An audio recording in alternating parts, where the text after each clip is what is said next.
Hello everyone, welcome to Ritika's nursing tutorial. आज मैं एक नया वीडियो लेकर आई हूँ। जो ये वीडियो है एक रिक्वेस्टेड वीडियो है, जहाँ पर आज हम बात करेंगे कार्डियक साइकिल के बारे में। तो आइए आज का हम अपना वीडियो स्टार्ट करते हैं। वीडियो स्टार्ट करने से पहले मैं आप सभी से रिक्वेस्ट करूँगी कि अगर आपने मेरे चैनल को अभी तक सब्सक्राइब नहीं किया है तो प्लीज़ मेरे चैनल को सब्सक्राइब करें। ये वीडियो एंड तक देखें। अगर ये आपको वीडियो पसंद आता है तो लाइक करें और शेयर करें। तो आज हम देखेंगे कार्डियक साइकिल। तो जो कार्डियक साइकिल होती है वो एक परफॉर्मेंस होता है ह्यूमन हार्ट का। जैसे ही जो एक हार्ट बीट होती है उसके एंड से जैसे ही नेक्स्ट हार्ट बीट जो है स्टार्ट होती है, तो जो उस टाइम पीरियड होता है उसको हम लोग बोलते हैं कार्डियक साइकिल। यानी जो ह्यूमन हार्ट है उसकी परफॉर्मेंस कैसी चल रही है, टाइम ड्यूरेशन कितना है। तो जितनी बार हार्ट बीट जो है प्रोड्यूस होती है उतनी ही बार हमारा जो कार्डियक साइकिल है वो चलता है। तो इसमें जो कार्डियक साइकिल है इसमें हम देखते हैं 2 पीरियड्स रहते हैं। एक डायस्टॉल होता है और एक होता है सिस्टॉल। यानी कि यहाँ पे डायस्टॉल में रिलैक्सेशन का काम होता है, इस सिस्टॉल में क्या होता है, हमारे कॉन्ट्रैक्शन का काम होता है। तो आइए हम देखते हैं। मैं कार्डियक साइकिल जो मैंने बताया, जो कार्डियक साइकिल है वो टोटल जो उसका टाइम ड्यूरेशन होता है वो होता है 0.8 सेकेंड्स का। इसमें हम देखते हैं 2 प्रकार की फेजेस होती हैं। एक हमारी रहती है आर्ट्रियल और दूसरी रहती है हमारी वेंट्रिकल। तो जो ये 2 हमारी फेजेस हैं इनका जो टाइम ड्यूरेशन कितना रहता है 0.8 सेकेंड्स। दोनों का जो है कितना रहता है 0.8 सेकेंड। जैसे मैंने आपको बताया जो हार्ट हमारी जो कार्डियक साइकिल है उसमें 2 पीरियड्स हम ये रहते हैं, ये बहुत इंपॉर्टेंट है। सबसे पहला है हमारा सिस्टॉल और दूसरा है हमारा डायस्टॉल। सिस्टॉल यानी जहाँ पे कॉन्ट्रैक्शन हो रहा है उसके बाद पंपिंग ऑफ ब्लड चालू हो रही है, तो प्रेशर बढ़ रहा है। तो जब प्रेशर इंक्रीज होगा तो ब्लड क्या है एक स्पीड से जो है फ्लो होगा। डायस्टॉल में क्या है डिक्रीज होना और रिलैक्सेशन, डिक्रीज और रिलैक्सेशन। तो हमने जैसे देखा कि जो फेजेस है एक आर्ट्रियल और दूसरी वेंट्रिकल। तो यहाँ पर जो है आर्ट्रियल में हम बात करते हैं, यहाँ पे जो है 2 हम देखेंगे सिस्टॉल और सेकेंड डायस्टॉल। ऐसी ही वेंट्रिकल में रहेगा सिस्टॉल और दूसरा डायस्टॉल। सिस्टॉल 0.1 सेकेंड का रहता है, वहीं पे जो डायस्टॉल आर्ट्रियल का होगा वो कितना रहेगा 0.7 सेकेंड। और वेंट्रिकल में जो सिस्टॉल रहेगा 0.3 और डायस्टॉल में 0.5 सेकेंड। तो फिर उसके बाद हम देखेंगे ये एक पहला मेथड हो गया। यानी कि टोटल अगर आप काउंट करेंगे 7 + 1 0.8 सेकेंड, वेंट्रिकल आप देखेंगे 5 + 3 0.8 सेकेंड। और अगर हम सेकेंड मेथड से देखें तो हम इसको ऐसे भी देख सकते हैं। यहाँ पे हम 3 में डिवाइड करते हैं। यहाँ पे हमारा आर्ट्रियल हो जाएगा 0.1 सेकेंड, फिर हमारा वेंट्रिकल हो जाएगा 0.3 सेकेंड, और यहाँ पे एक इम्पॉर्टेंट चीज है जो है हमारी जॉइंट डायस्टॉल, जो कि हमारा होगा 0.4 सेकेंड। तो ये हमारी कार्डियक साइकिल का रहता है। आर्ट्रियल में भी 2 फेजेस होती है, वेंट्रिकल में भी 2 फेजेस होती हैं। ये हमारा सेकेंड है। उसके बाद हम देखते हैं, अगर हम बात सबसे पहले करेंगे आर्ट्रियल की, जो इवेंट्स हमारे आर्ट्रियल में प्रेजेंट होते हैं, अकर होते हैं। तो सबसे पहले जो हमारा आर्ट्रियल है, जैसे इसमें देखा कि 0.1 सेकेंड का समय लेता है, हमारा आर्ट्रियल है, इसमें किसी भी प्रकार का कोई सब डिविजन्स नहीं है। ये एक ही स्टेज में एक ही स्टेप में जो है अपनी साइकिल को कंप्लीट करता है। तो जब आर्ट्रियल का हमारा चलता है तो इसमें क्या होता है, बोथ आर्ट्रिया जो है कॉन्ट्रैक्ट होती है। उसके बाद जो सेकेंड हम देखेंगे, जब वो कॉन्ट्रैक्ट होगी तो क्या होगा, ब्लड क्या होगा, पुश होगा, पंप होगा, पुश किसकी तरफ, टुवर्ड्स हमारे वेंट्रिकल की तरफ।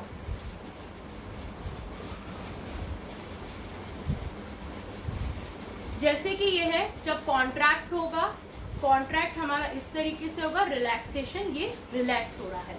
तो हमारा आर्ट्रिया में है, 1 स्टेप है, हमेशा ध्यान रखिए इसमें कोई भी सब डिविजन्स नहीं है, ये एक ही बार में जो है कंप्लीट करता है।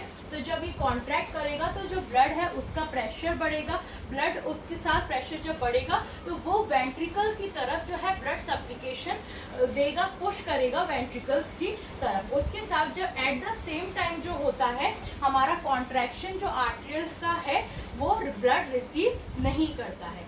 So at the same time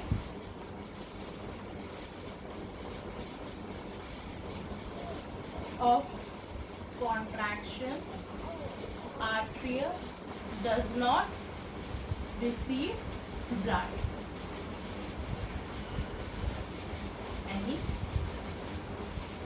तो ये था हमारा आर्ट्रियल सिस्टोल और डायस्टोल दोनों के बारे में। जब रिलैक्स होगा तब क्या होगा, और सिस्टोल, इसमें 1 स्टेप इन्वॉल्व होता है, किसी भी प्रकार का कोई सब डिवीजन नहीं है।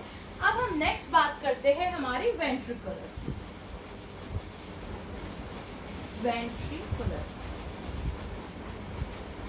सिस्टोल। तो जो हमारा वेंट्रिकल सिस्टोल है क्या होगा, वेंट्रिकल्स इसमें क्या होगा, कॉन्ट्रैक्ट होंगे, क्योंकि यहाँ पे हम किसकी बात कर रहे हैं, सिस्टोल। सिस्टोल यानी कॉन्ट्रैक्शन और डायस्टोल यानी कि डिक्रीज और या फिर आप बोल सकते हैं रिलैक्सेशन। तो यहाँ पे जो है वेंट्रिकल्स का कॉन्ट्रैक्शन होगा और जो हमारे आर्टरिया हैं वो क्या हो जाएंगे, रिलैक्स्ड हो जाएंगे।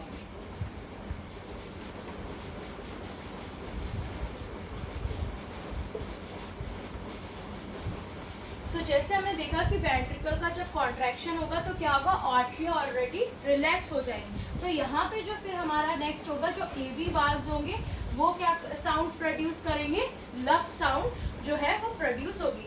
लब और डक साउंड होती है हमारे हार्ट की। तो यहाँ पे जब एवी वाल्व्स क्या होंगे, क्लोज होंगे, तो कौन सी साउंड आएगी, लब साउंड प्रोड्यूस होगी, इज प्रोड्यूस।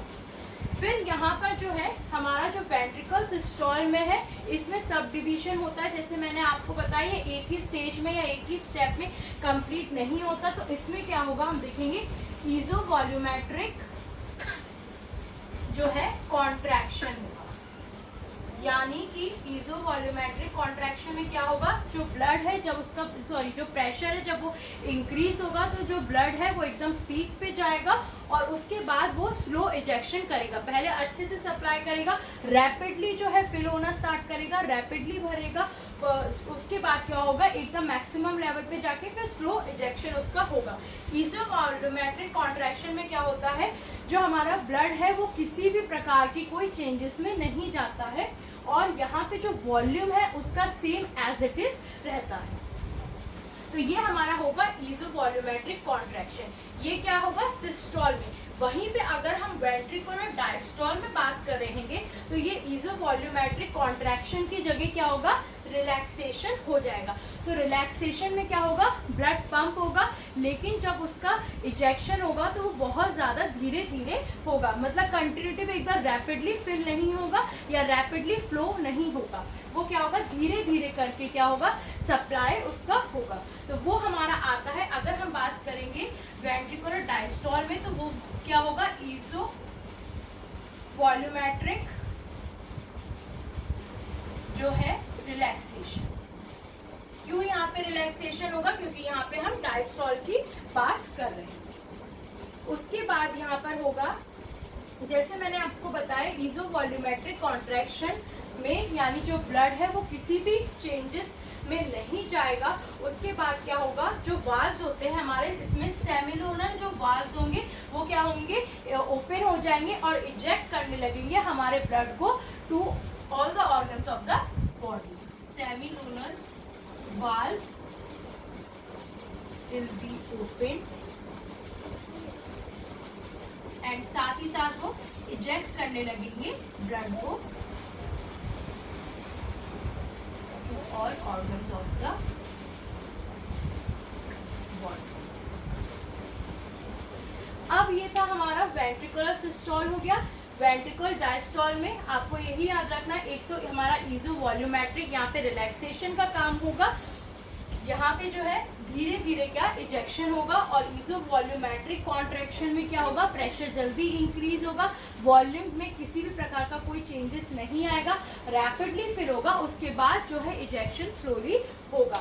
अब हम देखेंगे हमारा थर्ड जो बचता है जॉइंट डायस्टॉल क्या होता है। हमने यहाँ पे देखा जो हमारा वेंट्रिकुलर सिस्टोल है, जब हमारे एबी वाल्व्स क्या क्लोज हुए थे तो उसने क्या साउंड प्रोड्यूस किया था, हमारा लब साउंड। अब हम देखेंगे यहाँ पे जॉइंट डायस्टॉल के बारे में।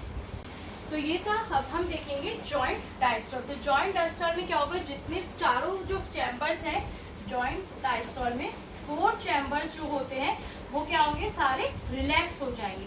तो जब रिलैक्स होंगे तो जैसे ही हमारी कौन सी स्टेज स्टार्ट होगी, वेंट्रिकुलर डायस्टॉल, क्योंकि यहाँ पे क्या हो रहा है, रिलैक्सेशन का काम हो रहा है। तो जैसे ही हमारी वेंट्रिकुलर डायस्टॉल स्टेज स्टार्ट होगी, वहां पे क्या होगा, second dub sound will be produce. पहले क्या हुई थी, जब हमारी एवी जो थी वाल्व्स क्लोज हुए थे तो वहां पे कौन सी लब साउंड प्रोड्यूस हुई थी, और यहाँ पे जैसे ही जो जॉइंट डायस्टॉल में क्या होगा, जैसे ही पहले वेंट्रिकल डायस्टॉल की जो स्टेज बिगिन होगी, यानी चारों चैम्बर्स है वो रिलैक्सेशन पे जाएंगे, तो हमारी जो डब साउंड है वो क्या होगी, प्रोड्यूस होगी, dub sound will be produce. तो जो हमारा ये यहाँ पे ये बहुत इंपॉर्टेंट चीज है, जो हमारी लब डब साउंड होती है, लब डब साउंड, इनका जो लब से लेके डब साउंड तक आने का जो पीरियड, टाइम पीरियड होता है वो कितना होता है, टोटल 0.3 सेकेंड। और वहीं पे जब डब से दोबारा से जो है लब साउंड प्रोड्यूस होती है तो उस बीच का जो टाइम पीरियड उसको वापस लगता है 0.5 सेकेंड्स। तो ये कितना हो गया, 0.8 सेकेंड, जो कि हमारी कार्डियक साइकिल का टाइम है, यानी एक कार्डियक साइकिल 0.8 सेकेंड का टाइम देती है। तो यही हमारा मेन है, जो लब से लेके डब साउंड तक 0.3 सेकेंड लेता है, और उसी के बाद फिर डब से वापस लब साउंड प्रोड्यूस करने में 0.5 सेकेंड लेता है। It completes 0.8 second. तो यहाँ पर जो है हमारी कार्डियक साइकिल कंप्लीट होती है। आई होप आपको ये वीडियो पसंद आया हो। अब हम मिलेंगे हमारे नेक्स्ट वीडियो में। Till then take care, stay safe, thank you so much.